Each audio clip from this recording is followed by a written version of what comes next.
মির্জা গালিবের 2006 সালের একটি ঘটনা। ভারতের হাইকোর্টে একজন বিচারক উকিলের সওয়াল জবাব শুনছিলেন সকাল থেকে। এর মধ্যেই দুপুর হয়ে গেল, কিন্তু রায় দেওয়ার মতো কোনো জায়গায় আসা গেল না। বিচারক মুলতবি ঘোষণা করে জানালেন মামলার পরবর্তী তারিখ 1 মাস পর। কিন্তু উকিল সাহেব আবেদন করলেন যে তারিখ একটু আগে দেওয়া হোক। বিচারক জানালেন যে তালিকায় অনেক মামলা আছে, সম্ভব নয়। বিচারক উঠে নিজের চেম্বারে রওনা হয়েছেন। মৃদুভাষী উকিল একটা কবিতার পঙ্গক্তি দ্বিতীয় লাইন পড়লেন, কন জিতা হে তেরি জুলফে স্বর হতে তক।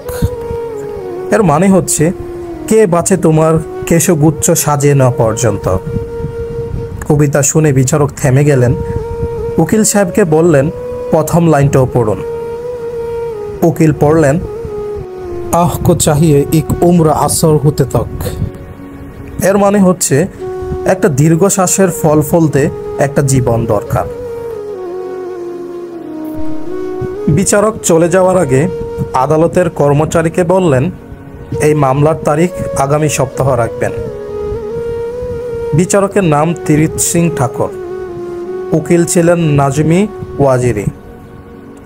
মামলা চলছিল দিল্লি হাইকোর্টে, আর শেরটা ছিল মির্জা গালিবের। মির্জা গালিব এই মামলার খুদ উকিলের পরিত্রাতা হলেন, কিন্তু নিজের জীবনের ঝুট ঝামেলা তার পিছু ছাড়েনি। অর্থাভাব, পাওনাদারদের অপমান আর আদালতের নালিশ কয়েদবাস কি ছিল না তার জীবনে।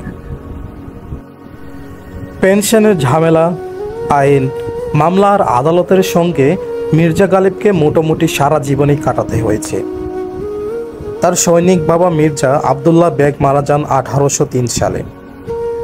গালিবের বয়স তখন মাত্র 5 বছর। পরিবারের দায়িত্ব তুলে নেন চাচা মির্জা নাসরুল্লাহ বেগ।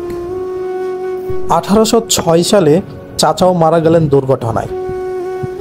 পরিবারের পেনশন ঠিক হলো বছরে 10,000 টাকা।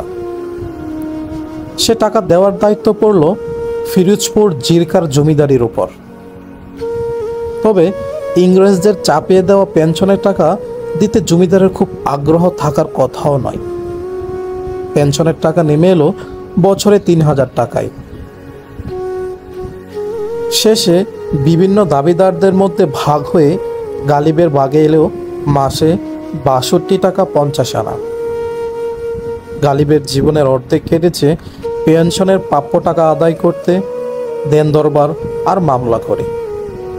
প্রথমে প্রভাবশালী বন্ধুদের সহায়তা নিয়ে ব্যর্থ হয়ে মামলা করেছেন, তবে শেষ পর্যন্ত সব চেষ্টাই ব্যর্থ হয়েছে।